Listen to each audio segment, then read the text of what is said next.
Entrevista, en Presencia Universitaria por la tarde. 2 de la tarde con 9 minutos, continuamos aquí en Presencia Universitaria y en esta tarde agradecemos mucho que nos acompañe vía Zoom el presidente del Colegio de Economistas de Querétaro, él es Arturo Muñoz Villalobos, y vamos a platicar sobre un tema me parece que es relevante, pero que quisiéramos, pues bueno, que él nos explique qué es lo que está sucediendo, precisamente que nos cuente, nos explique qué es lo que está sucediendo con el tema de los bancos y si pues tenemos que preocuparnos también nosotros aquí en México con este tema. Le damos la bienvenida a Arturo Muñoz Villalobos. ¿Cómo está? Muy buenas tardes, gracias por acompañarnos. Gracias, muy buenas tardes y con el gusto de siempre. Que nos explique a los que no estamos tan empapados de este tema, de lo que está sucediendo, que hemos escuchado, pues que hay algunos bancos en Estados Unidos que han quebrado o se han retirado de sus labores y que ahora está sucediendo también algo similar en Europa. Entonces, pues no entendemos muy bien qué es lo que está pasando. No sé si usted nos pueda explicar qué está sucediendo y que nos dé contexto de lo que está sucediendo en este momento con algunos bancos. Claro que sí, con gusto. Bueno, pues esto inicia fundamentalmente el pasado 9 de marzo, al cierre de las operaciones de los mercados.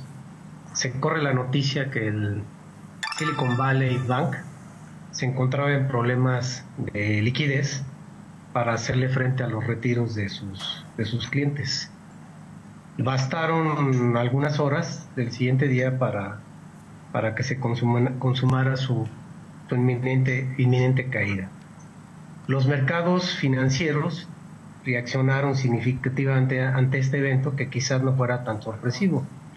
Y es que muchos ya habían hablado de los efectos que tendría el fuerte aumento que han tenido las tasas de interés por parte de la Reserva Federal en los últimos meses. Y decimos altas tasas de interés porque recordemos que la Reserva Federal venía de tasas muy cercanas a 0%, a llegar hasta tasas del 4.5% y con una expectativa todavía hacia la alza, con la probabilidad de que llegaran estas a 6 o 6.5%. Entonces todo esto ha generado una expectativa sobre todo para aquellas instituciones financieras que no previeron esto, como es el caso del Silicon Valley Bank, donde lo que hizo fue invertir en bonos del tesoro a tasas mucho menores de las tasas de referencia, ¿no? Hizo una conversión de estos bonos a bonos de más largo plazo y precisamente pues con todavía tasas menores por un lado, y por otra parte en los mercados financieros el impacto que estaba teniendo las tasas de referencia, pues esto generó esa desconfianza, y sobre todo cuando viene el retiro de dinero por parte de sus clientes.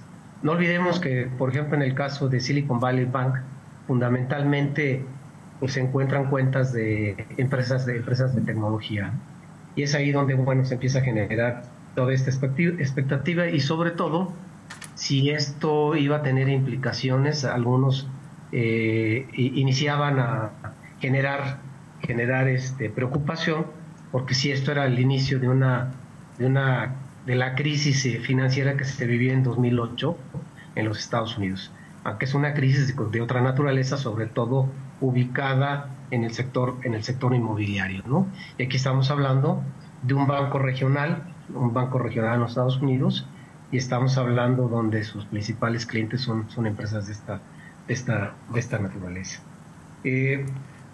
Entender este fenómeno de las tasas, pues se ubica en el contexto precisamente de lo que hoy se está viviendo en el mundo.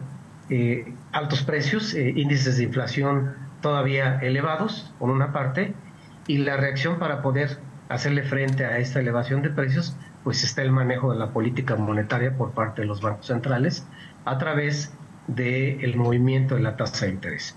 Ya citábamos la referencia con Estados Unidos 4.5, pero el caso de nuestro país, pues ya andamos alrededor de tasas del 11% y todavía con una expectativa hacia la alza, ¿no? Entonces, esto está generando esta incertidumbre. sobre todo en este tipo de instituciones financieras. Sí, ya la semana pasada se hablaba de otro banco en los Estados Unidos, el Signature Bank, es el segundo banco con problemas similares en Estados Unidos. Aunque también observamos el caso en Europa, el caso del Credit Suisse, que también empezó a generar problemas de esta naturaleza. Sin embargo, el tratar de generar certeza, y esto debido a que esta noticia de que el Credit Suisse estaba teniendo problemas de solvencia, pues esto se empezó a ver reflejado en la caída de las bolsas europeas. Y en ese sentido, tanto la Reserva Federal se unió a bancos centrales como el de Canadá, Inglaterra, Japón y Unión Europea y Suiza, desde luego, para poderle dar liquidez al mercado y generar esa certeza, ¿no? Sin embargo, bueno, pues esto va a depender también de cómo se empiece a manejar estas circunstancias también en el resto de los bancos, ¿no? Ahora, el caso de nuestro país y sobre todo cuando estamos pensando que si este es el anuncio de una nueva crisis como la que se vivió en el 2008 en los Estados Unidos, la crisis inmobiliaria y el impacto que eso tuvo sobre el mundo, no, yo creo que no. Precisamente nosotros ya traíamos un antecedente de 1995, precisamente cuando se crea el Fondo Bancario de Protección al Ahorro, por un lado, y donde posteriormente se traduce en el Instituto de Protección al Ahorro Bancario, ¿no? Y ahí precisamente, entre las medidas que se tomaron, fue precisamente el tener un fondo que proteja precisamente un fondo de depósitos que proteja a los ahorradores, ¿no? En ese sentido, consideramos que no hay problema para el caso de nuestro país, ¿no? Desde luego también muchas naciones hicieron lo propio, si recuerdan, que derivaba también de estas circunstancias que se vieron de la crisis del 2008 y posteriormente en las reuniones del grupo del G7, donde posteriormente se convirtió a G20, en el famoso foro de Basilea, pues precisamente preocupadas estas 20 principales economías, incluidas México, aparte de las 7 se unieron, invitaron a economías emergentes, donde precisamente los llevó a tomar una serie de decisiones en diseñar mecanismos para evitar este tipo de quiebras como la que se había dado en el 2008 y la contaminación que tuvo sobre todo los demás mercados financieros. Entonces, en ese sentido, estos mecanismos de protección como el seguro de depósito, creo que le dan alguna certeza a que el fenómeno no pueda transgredir más allá de lo que hoy está sucediendo en estos bancos regionales. Bien, en este caso, pues, entonces no habría mayores afectaciones. Por ejemplo, ya lo comentaba hace un momento respecto al impacto inflacionario, eso, pues, hasta el momento se mantiene todo estable. Así es. Sí, no obstante, o sea, aquí el cuestionamiento pudiera ser hasta qué punto la política monetaria vía la tasa de interés verdaderamente van a atenuar el incremento, el que ya no se está incrementando la inflación, o que la inflación venga hacia la baja, ¿no? No obstante que hoy seguimos teniendo tasas de inflación. El caso de México, en la anualizada tenemos 7.62.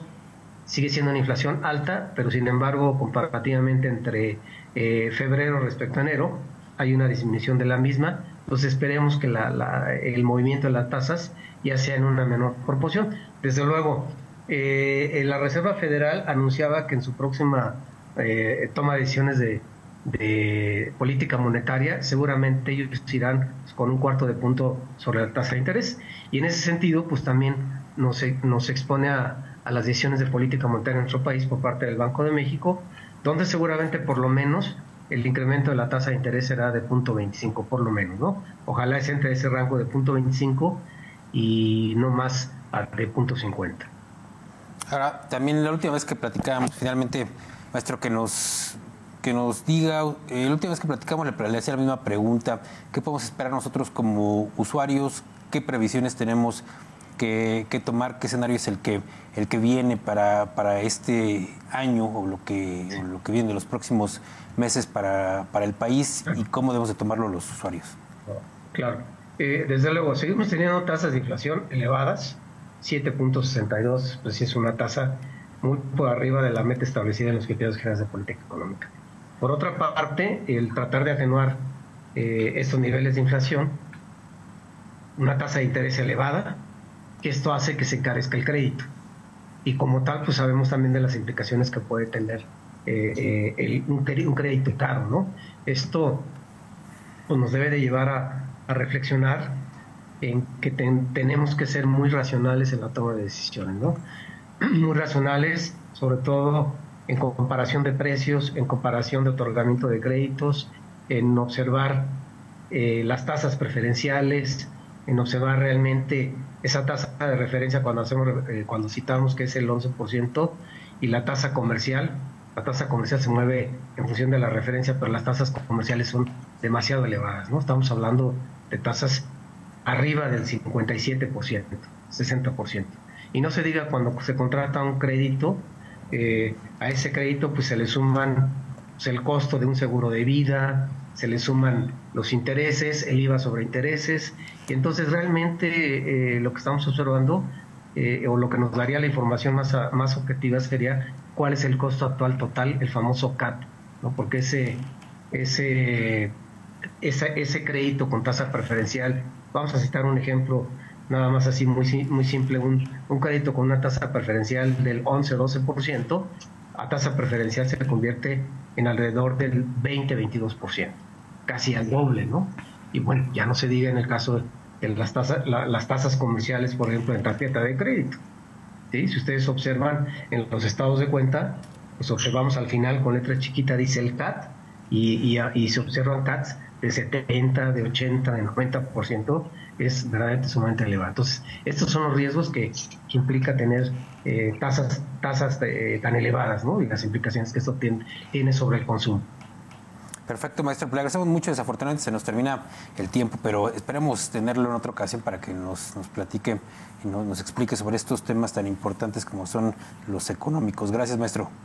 Por el contrario, un gusto como siempre. Buenas tardes. Gracias mucho, Arturo Muñoz Villalobos, presidente del Colegio de Economistas de Querétaro.